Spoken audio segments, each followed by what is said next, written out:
Assalamualaikum warahmatullahi wabarakatuh. Bertemu kita dalam video siri yang ke-10.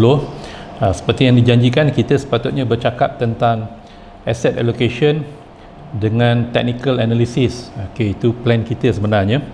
Tapi hari ini 17 Jun, malam tadi pukul 2 pagi semalam sudah ada FOMC meeting, dan dia buatkan pasaran berubah. Jadi kita rasa minggu ni kita bercakap tentang FOMC ni dulu. Sebenarnya sepanjang minggu kita banyak menulis tentang FOMC ni. Ada 3 artikel dalam FB saya. Kita tulis tentang krisis dan policy response, okay? Part 1, part 2, and then kemudian kita bincangkan tentang COVID-19. Kita punya view ialah FOMC meeting ni mereka sepatutnya ambil kira tentang progres atau perkembangan sekarang ni di US dengan Europe. Siapa-siapa yang tengok European Cup tu, okay, mereka di Europe sudah ada reopening, sudah boleh bersosial, kan? Alright, so maksudnya herd immunity tu sudah hampir ada di US at least. Okay, herd immunity tu sudah hampir ada. The vaccine rate lebih kurang 61%. So ini kita bincangkan. And then maksudnya apa? Kalau tengok highlights media, mereka bercakap tentang inflation sahaja. Tapi sebenarnya apa yang polisi yang Fed buat tahun lepas, the QE tahun lepas tu adalah disebabkan oleh COVID-19. Jadi kalau isu COVID-19 ni berakhir, maksudnya polisi tahun lepas tu kena reverse lah, kena terbalikkan. Right, so bila Fed terbalikkan polisi tahun lepas tu, apa-apa yang kebaikan yang kita dapat tahun lepas tu, macam Nasdaq naik tinggi apa semua, benda tu pun kena terbalikkan juga. Okey, so bukan bermaksud Nasdaq ni akan crash. Ada saham-saham macam Nvidia, dia punya PE lebih kurang 80, 90, mungkin lebih daripada 90, tapi growing 84%, 85%. So kalau walaupun PE tinggi tapi growing rate dia pun tinggi, okey, insya-Allah dia kalau dia jatuh pun dia tak jatuh banyak. Okey. So maksudnya kita risaukan saham-saham yang PE ratio dia tinggi, tapi growth rate dia pun dah mula berkurangan ataupun sudah mula ada competition. Contoh yang jelas adalah Tesla dan Netflix. Okay.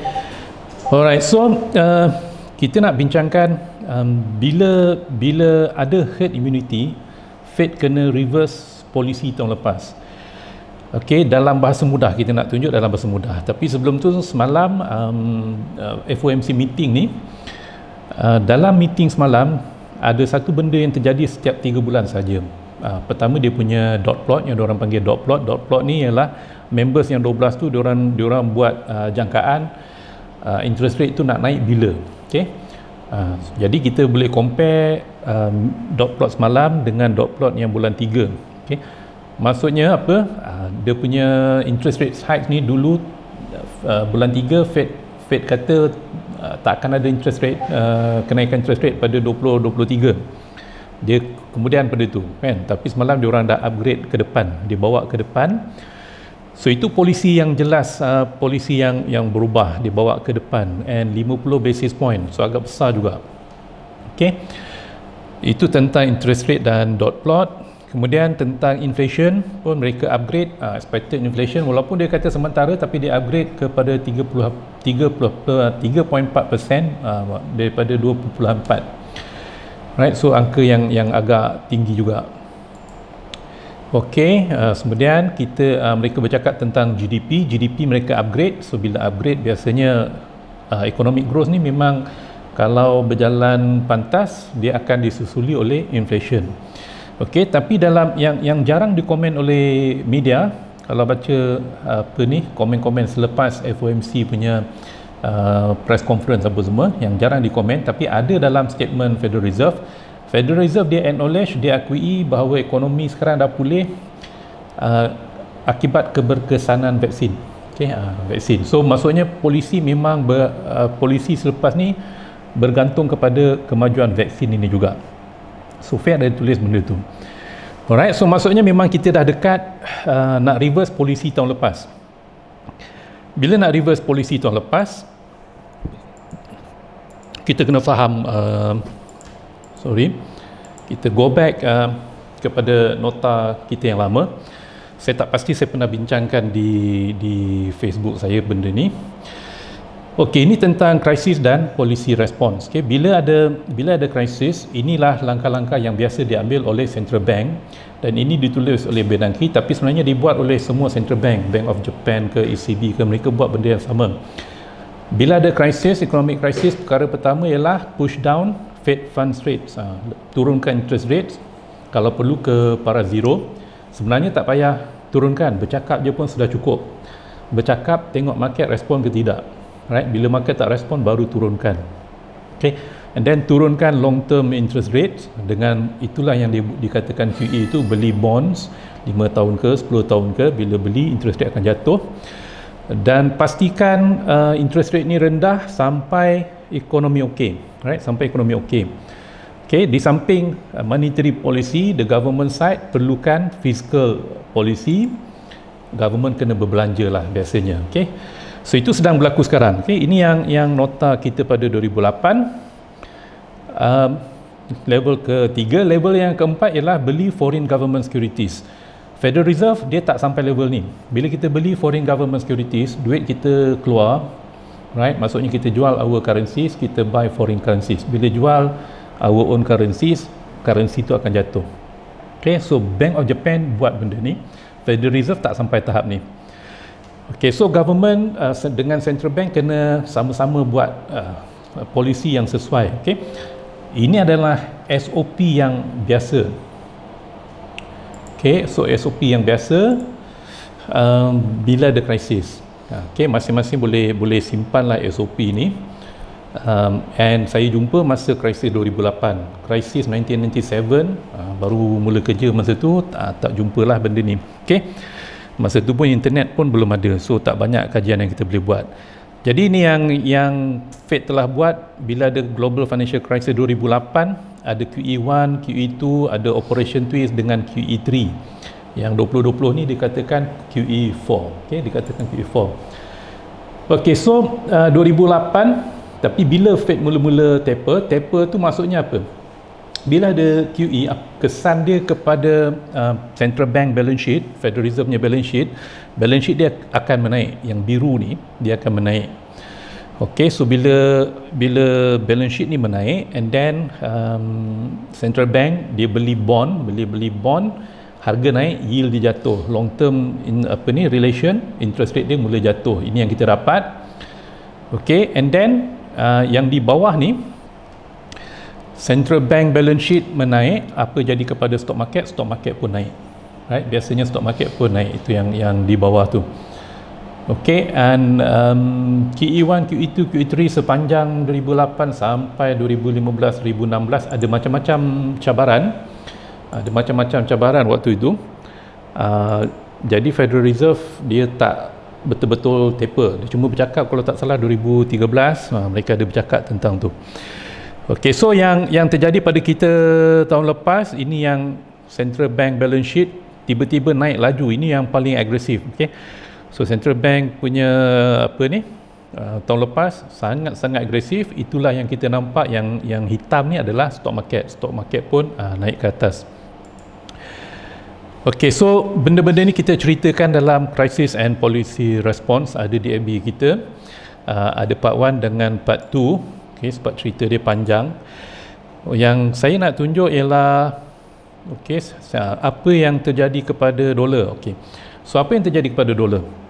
Yang 2008 punya krisis, dia punya taper hanya berlaku pada 2018. Okay, tapi sepanjang 2008 sampai 2018 ni dolar dia turun naik. Okay, kenapa dia turun naik? Sebab bila kita cakap tentang currency, kita bercakap tentang dua negara, right? Kalau kita bercakap tentang euro, dia ada euro USD, ada ECB, ada Federal Reserve. Kalau USD JPY bercakap tentang yen, ada Bank of Japan BOJ, ada Federal Reserve FED.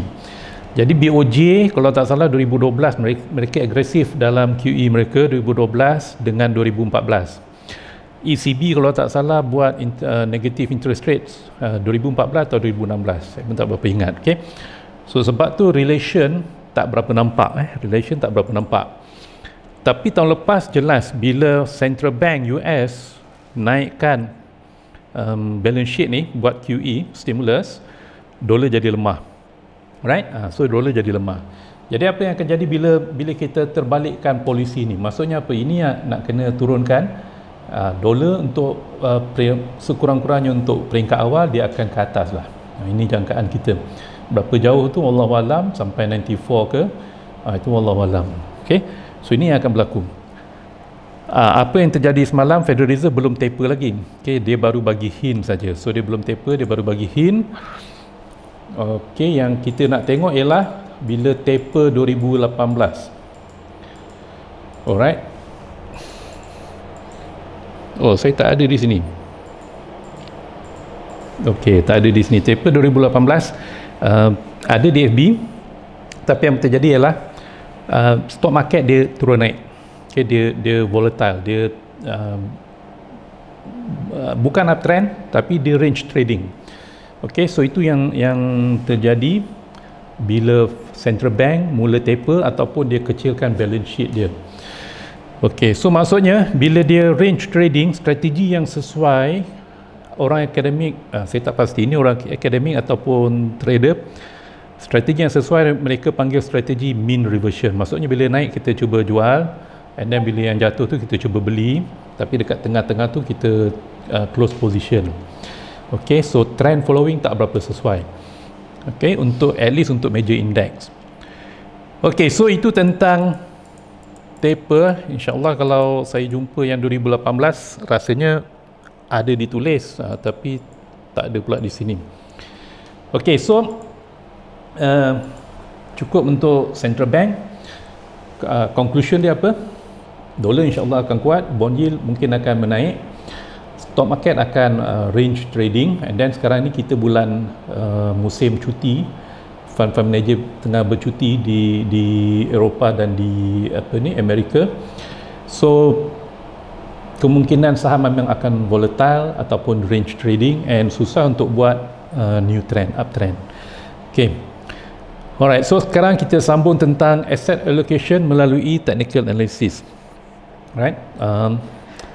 Sebab saya bagi tahu kita punya recommendation 30-40%. Daripada mana datang figure 30-40% tu? Okay, daripada analisa fundamental agak susah untuk kita justify sama ada nak letak 30-40. Okay, ini at least untuk saya lah. Untuk orang lain yang lain kita tak tahu, Allah alam. Jadi kita gunakan technical analysis. Yang saya guna sepanjang lebih 20 tahun dalam industri, kita guna moving average convergence divergence. Ini tuan-tuan perempuan boleh cek di Investopedia ataupun buku-buku trading. Okey, so kita gunakan MACD. Kita nak cerita macam mana kita guna saja, kita tak nak cerita siapa yang buat apa semua ni. Okey, so yang saya guna MACD. Kalau kita tengok MACD, ini dia punya, ini kita punya research. Dulu masa saya start kerja, gaji tak sampai 1,000, beli PC buat loan 5,000, right, and then bayar beli software Supercharts. Masa tu banyak orang guna Supercharts, 1,000 lebih juga agaknya rasanya, and then kemudian RM60 untuk data. So banyak berhutang dulu untuk belajar, and then masa tu pandailah, muda-muda dulu pandai buat programming. Ini yang saya buat ni. Apa yang kita nak tunjuk ialah ini adalah weekly chart. Okay, so MACD yang saya guna ni dekat weekly chart, kita tak guna daily. Bila daily dia ada banyak whipsaw, dia tak jadi. Okay, so untuk KLCI kita dapat buy signal bila histogram ni cross line zero ni daripada bawah, cross daripada bawah dia menjadi positif. Itu buy signal. Okay, so bawah ni ada histogram. Histogram ni bila dia cross daripada atas, dia cross ke bawah, dia cross line zero, itu adalah sell signal. Okay, right, itu adalah sell signal.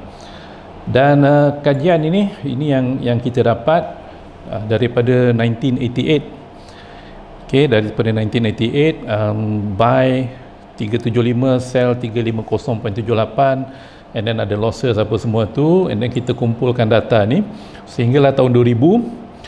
Right, sehingga tahun 2000 kita ada lebih kurang 19 trades, percent profitable 74%, winning trade 14, losing trade 5. So saya tak gunakan sistem ni untuk trade KLCI futures, tapi saya gunakan ialah bila MACD di bahagian atas, kita nak kita punya fund ni sudah agresif, maksudnya 80% 90% dalam stock market dah, right? Itu kita guna sebagai guideline saja.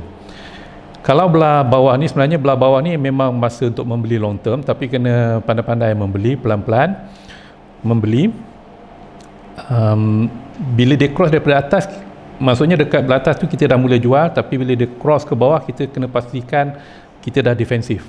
Okay, kita dah defensif. Kenapa macam tu? Sebab stok yang crash ni, ini walaupun chart kita tak panjang, stok yang crash ni biasanya berlaku bila MACD di bawah histogram di bawah line zero. Okay, so ini yang kita nak tunjuk. And then bila positif macam ni, kita akan dapat rally ni insyaAllah. Okay, rally ni insyaAllah kita tak akan miss. Kita mungkin terlambat masuk, tapi kita tak akan miss rally yang panjang-panjang. So ini pengalaman kita dengan MACD ni lah. Okay, MACD ni MACD KLCI, saya guna untuk KLCI. So alright, so ini yang kita guna. Maksudnya bila kita manage portfolio, kita tengok analisa makro, and then kita tengok kita punya MACD ni, KLCI pun boleh, then over time saya perasan kita guna Jakarta pun boleh, Jakarta Index pun boleh. Right, sekarang saya guna dua-dua sebab Malaysia kadang-kadang kita punya climate politik, jadi pasaran jadi bosan, so sekarang saya guna dua-dua. Okey, so inilah kita punya guideline. Yang terbaru ialah kita punya, okey, tahun ni saya tak buat apa-apa lebih kurang bulan 2 kita tak buat apa-apa sebab kita ada sell signal daripada MACD. Okey, ini yang saya tunjuk di FB saya masa nota kita 18 Januari. Dia di sebelah atas, masih di sebelah atas, tapi kita sudah recommend start selling, reduce position. Okay, so ini yang KLCI punya 2019, 20, 21 here dekat sini, lebih kurang Januari. Alright, kemudian dia cross dalam Februari tu, dia cross, then index Dow Jones pun mula jatuh. Okay, index Dow Jones pun mula jatuh, and then ada news yang buatkan kita mula membeli. Okay, tapi yang kita nak share juga hari ini ialah kita positif pada bulan Mac. Ada news, and kalau tak salah video yang lepas kita pernah cerita kenapa kita positif, right? Tapi yang ini dia tak cross, right? Kali ni this rally stock market Dow Jones naik, doing well April sampai Mei, sampai ke baru-baru ni, walaupun dia ada dip juga, tapi yang ini dia tak cross ke atas, right? Maksudnya dia ni panjang. Okay, and then bulan 3 kalau tak salah memang stock market crash, masa itulah kita mula membeli untuk klien-klien kita, tapi ini dia bila Dow Jones naik, ini dia tak ikut naik. So ini antara sebab untuk saya punya guideline kenapa kita tak berapa bullish stock market bulan 6 ni.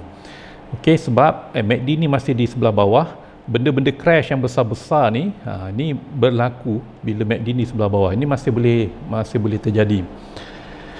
Alright, so ini Jakarta Stock Exchange. Okay, around here lah rasanya kita mula kata start selling weekly chart, right? Okay, so ini yang terbaru. Yes, ini yang terbaru. Ini campur yang terbaru. Yang terbaru dia kalau KLCI dia macam makin nipis. Kalau Jakarta dia macam nak ke atas dah. Okay, so macam nak bagi buy signal. Alright, tapi itulah yang kita gunakan. Satu lagi, analisa makro tak berapa clear, and then kita gunakan untuk long term player especially, beli pada harga diskaun. Okay, kalau indeks tinggi itu harga premium, so kita elakkan membeli pada harga premium. Jadi kita belum betul-betul agresif, insyaAllah kita masih lagi ambil sikap menunggu, right? Ambil sikap menunggu, tapi ini dah mula bagi signal yang agak menarik jugalah. Dia dah mula nak cross ke atas tu. Okay, tapi belum cross lagi. Alright, so berbalik kepada keadaan semasa, Dow Jones baru ni S&P 500 buat new high kan, tapi sebenarnya yang kita nak tengok adalah semiconductor index. Okay, ini adalah 10-year yield. Okay, ini dia start menaik awal tahun Februari ke atas ni, Februari sampailah dalam hujung Mac ataupun awal April dia mula menaik. Inilah yang buatkan Ini kita guna ETF semiconductor SMH, right? Dia mula jatuh, right? Dia mula jatuh sebab yield menaik. Bila yield menaik, valuation untuk counter teknologi dia jadi mahal. Okay? Dia jadi mahal. Kemudian yield ni mula start turun, ini pun mula start naik, and then range trading ni nampak dia punya range trading tapi untuk semiconductor dia punya range trading agak besar, right? Dan semiconductor ni sebenarnya adalah backbone kepada indeks Nasdaq, right? Okay, sebab tu S&P 500 buat new high, tapi Nasdaq sebenarnya tak buat new high. Nasdaq dengan SMH sebenarnya tak buat new high, right? So sebab tu kita tak buat, kita masih belum tukar lagi strategi kita. Okay, so semalam dengan yield yang mula naik ni, kemungkinan ini akan ke bawah lagi, right? So mungkin buying level kalau Nasdaq ni dekat level 13,000. Okay, technical nampak cantik di sinilah, di bahagian ni lebih kurang 13,000 ke bawah ni. Tapi kita belum tahu lagi, itu kita kena tengok as market progress lah. Alright, so persoalannya sekarang ni, kenapa saya guna KLCI untuk trade saham US? Okay, kenapa saya guna KLCI dengan Jakarta Stock Exchange punya market reading, MACD apa semua? Okay, ini macam mana world economy works. Okay, memang kita dalam satu bulatan ni, okay, ini global GDP 2019 daripada Visual Capitalist.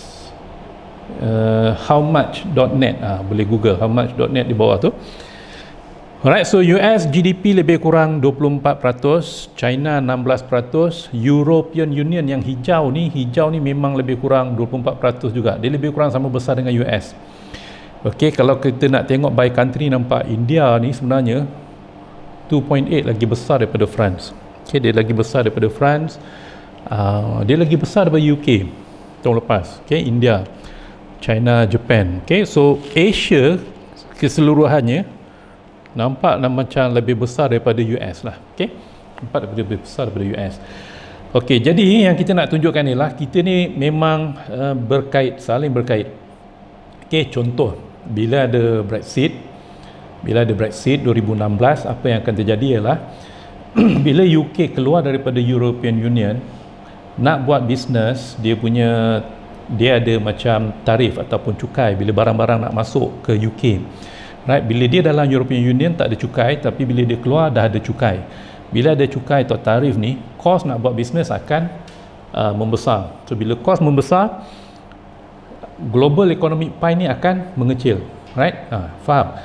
Bila kos membesar, yang hijau ni akan mengecil. Di European Union ekonomi akan mengecil. So bila European Union ekonomi mengecil, semua ni akan mengecil.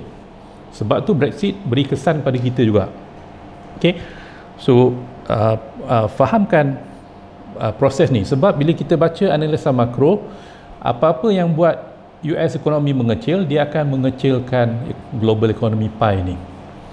Okay, so maksudnya apa? Apa-apa isu makro, tengok apakah kesan isu itu kepada global economic pie ni.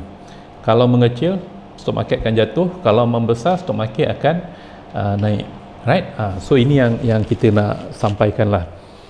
Okay, so selalu tengok, bila baca selalu tengok apa kesan news ni, apapun isu-isu makro ni kepada global economic pie ni. Okay, so dua benda kita dah cerita hari ni, asset allocation dengan Federal Reserve dan strategi seterusnya. Alright, so kita dah ke penghujung masa. Terima kasih kerana mendengar. Kalau ada apa-apa soalan, boleh tanya di bawah ni, di YouTube channel ni, ataupun di FB saya sendiri.